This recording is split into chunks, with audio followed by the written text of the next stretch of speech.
Dale, mamá.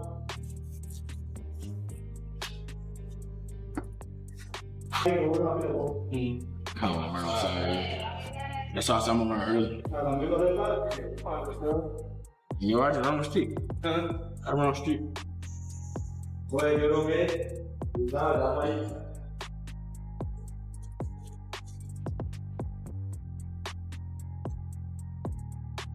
Jaron Ennis is approaching this training camp like a calculated demolition mission rather than a simple title fight.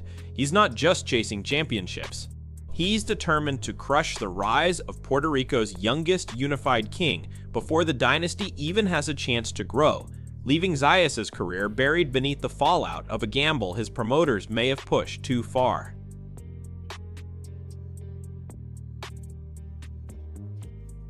Go to McDonald's after this. I need 2 McChickens with cheese, a large fry, and a medium Sprite. CBG, man. While critics remain fixated on strict recovery plans and advanced sports science, Ennis appears disturbingly calm, casually joking about pre-fight fast food like the unified champion standing across from him isn't even dangerous enough to disrupt his routine. Great, man. Doing everything I'm supposed to be doing, having a lot of fun, man. How's it feel good to eat? Feel great, man. Feel great. I'm waiting on my sponsorship from McDonald's, man, right now as we speak.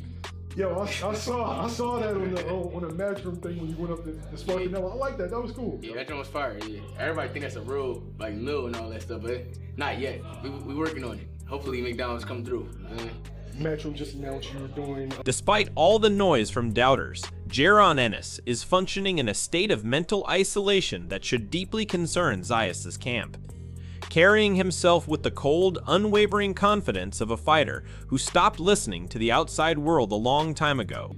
No matter what I do, it's always something. That's why I got to the point where I don't worry about what nobody say. As long as I'm doing what I'm supposed to be doing, as long as I'm winning and making my team, my family, my supporters happy, that's all that matters. You gotta be able to, always have your mind sharp and be able to elevate your game.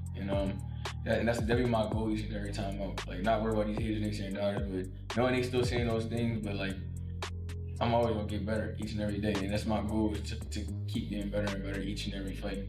And that's what There's a chilling, predatory calm in the way he talks about the upcoming rounds, making it painfully clear that his only goal on fight night is to add another unconscious opponent to his growing highlight reel.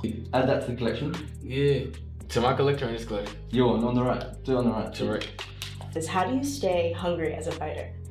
Staying hungry as a fighter, just for real, just the goals that I want to achieve, and my family backing me, behind me, and things like that. So that's a lot of hunger, in here. And like I said, I'm just getting started. Come Saturday night, we're gonna add another one to the. In his eyes, Xander Zayas isn't a legitimate champion, just a temporary placeholder keeping the throne warm. And Jaron Ennis is preparing to deliver a performance so ruthless that it reclaims what he believes was always meant to belong to him. For real. They're gonna see something. You're gonna see something amazing. And like I said, this Saturday is just gonna start something new. Yeah, they're gonna see something crazy. Even Eddie Hearn has started to acknowledge the scale of the challenge, admitting he's dealing with a level of talent that stands out even in elite company. He isn't just promoting a main event, he's pointing to something rare in front of Xander Zayas, suggesting that Jaron Ennis possesses an exceptional, high-end skill set that separates him from most of the division and places him in serious pound-for-pound conversations. Yes, look, AJ's one of the biggest names in the box. I'm talking about pound-for-pound quality. This is the best fighter I've ever worked with, ability-wise. And I've worked with some amazing fighters. And active fighters now, who are on the pound for pound list. And this guy, I think he's better, honestly. What I told you, fourth round, third round, something. I know we're gonna be that. Even Bozy Ennis is stepping forward to warn the world that what people have seen so far is only a glimpse of his son's true ceiling inside the ring. He speaks with the calm authority of a father and trainer who has watched him develop from day one, firmly believing that the version of Jaron Ennis set to enter the arena is operating on a level the sport is simply not prepared for yet. Remember, I trained Larry since we was crawling, man. You know what I mean? And I know what he can do. Now, I keep on telling people, y'all didn't see the levels that he can go to. There's levels that he can go to. You just saw one of them. I'll say this. Best fighter I've ever worked with. One of the best trainers in the world. Even Coach Reg is forecasting a brief, explosive night for the champion, brushing aside any notion of a drawn-out technical contest in favor of a full physical breakdown. He believes Jaron Ennis has the tools to land a fight-ending shot so early that the world will be left stunned at how quickly it all comes to a close. What's at 5? So not a systematic breakdown. You talking one shot deal? I mean, you know, multiple combinations. Yeah, but that's gonna be. The warning from the corner is becoming increasingly serious as Reg suggests this fight may not simply end in defeat, but could mark a turning point in Zayas' entire career. He implies that the level of punishment Jaron Ennis is capable of inflicting might carry a physical cost so heavy that no financial reward would ever feel worth it afterward. You know what I'm saying? Now, are they going to pay him enough? You know what I'm saying? Are they going to pay him enough? Because I'm sure after they fight, he's not going to. There's a grim reality being acknowledged about what happens after facing a puncher like Jaron Ennis, where the objective can quickly shift from chasing a belt to simply making it through the night. Coach Reg makes it clear that sharing the ring with this caliber of fighter can leave lasting consequences, sometimes pushing a career into a long, quiet decline afterward. I mean, you know, you gotta get paid because, you know, fighting guys like Boots and Bud, you're gonna be out for a while. I mean, you're gonna be out for a while. I mean, that's just the nature of the game. Juan Rivera Jr. is stepping forward to describe the unsettling reality of sharing the ring with Jaron Ennis, speaking from firsthand experience in sparring. He explains that the danger isn't just raw power, but a deceptive fight-altering force that can catch opponents off guard at their most vulnerable moments. I would say, like, I mean, he heavy-handed for sure, but it's more the force though. It's more like the off-time type power. Tim Bradley is highlighting what he sees as a major physical disparity that could shape the fight before it even begins. He suggests that Jaron Ennis is entering the ring at the peak of his physical maturity, while Zayas may still be a few years away from developing the full strength needed to handle that level of sustained pressure. 60-40. I 60-40. I think Boots is just. I think he's more talented. I think he's more talented out of the bunch, and I think that Boots right now is right in the midst of his prime. So, you know, when you start hitting that 26, 27, 28 range, man, Xander still, even though his body looks like he's physically mature, right, he's not, you know what I mean? Like, he still has 3 to 4 years before he really gets to his full capacity and full man strength. You know, I say around 26, 27-ish. So Boots is just, I think he's right in the midst of his prime, and these are moments that fighters dream of. And getting 2 belts in one night, and facing a guy that doesn't have the, I want to say, experience that you. When breaking down the pure mechanics of both fighters, Bradley argues that while one appears like a polished professional, the other resembles a rare athletic anomaly. He points to the unsettling versatility of Jaron Ennis, noting how he can control exchanges from multiple positions, making his style feel less like a fixed game plan and more like fluid, unpredictable craftsmanship in the ring. He talks about resume and all of this stuff, right? All this resume stuff, and I understand all of that, right? I get all of that.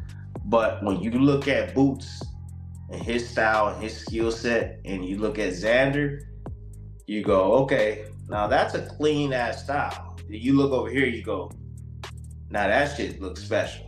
You know, like that's best. You know what I mean? Like, this dude is doing it from both sides.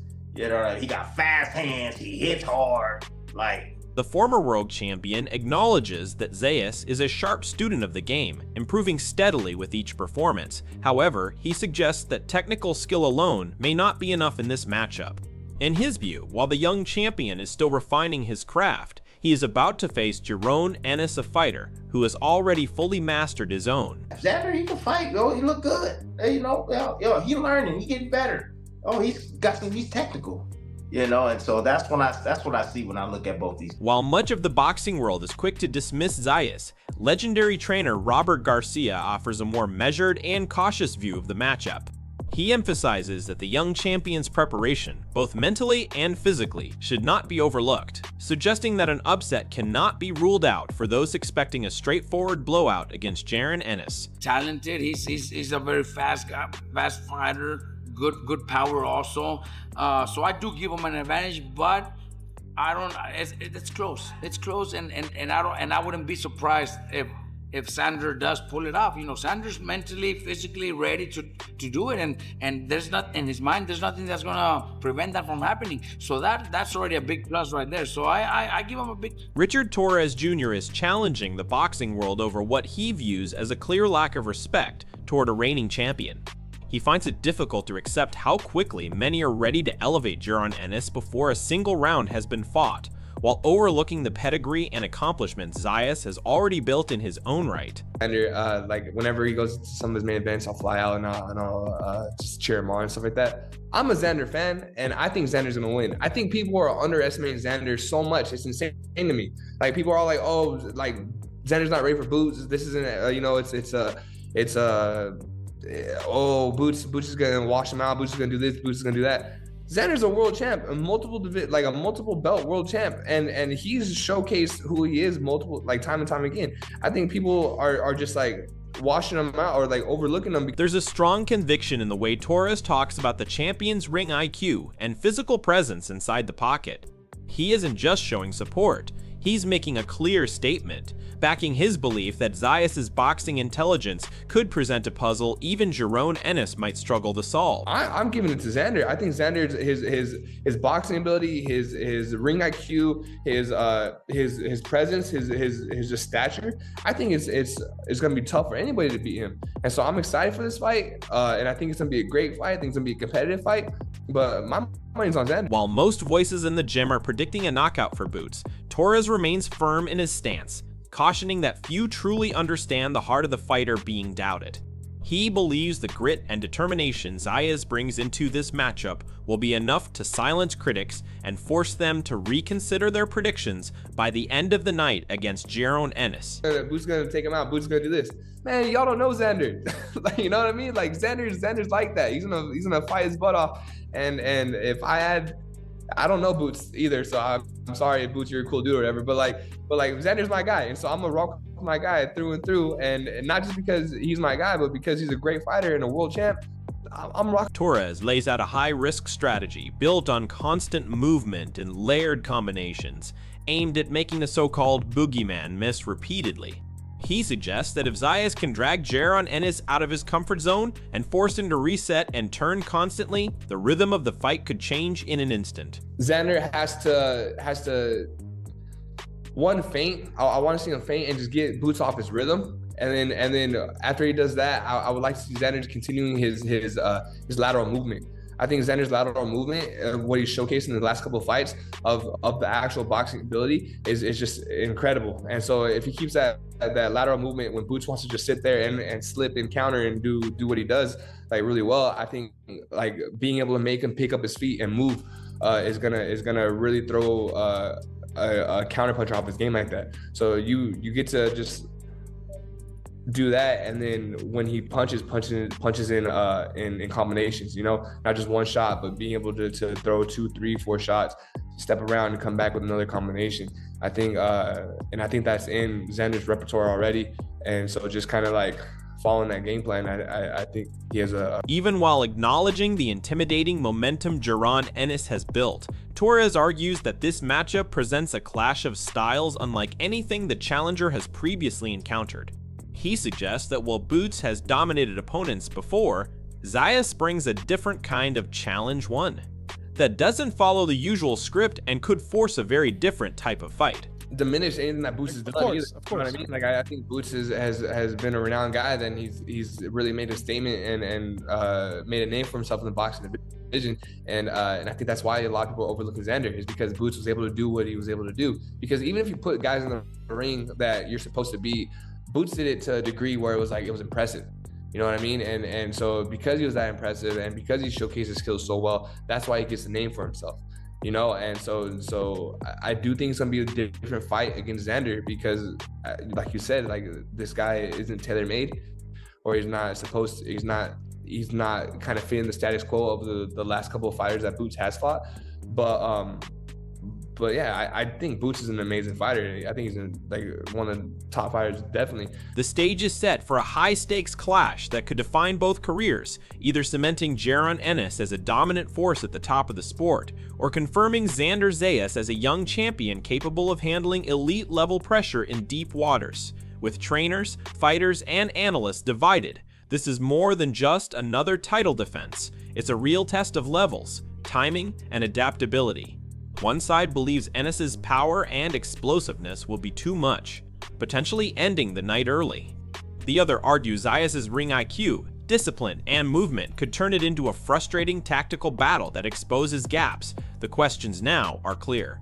Can Ennis impose his physicality and prove he's operating on a different tier, or can Zayas neutralize the danger and pull off a major upset? Does the jump in opposition prove too steep, or has the boxing world underestimated the champion's ability to adjust under pressure? However it plays out, the outcome will likely reshape perceptions around both fighters and could be a major step toward the upper tier of the division either way.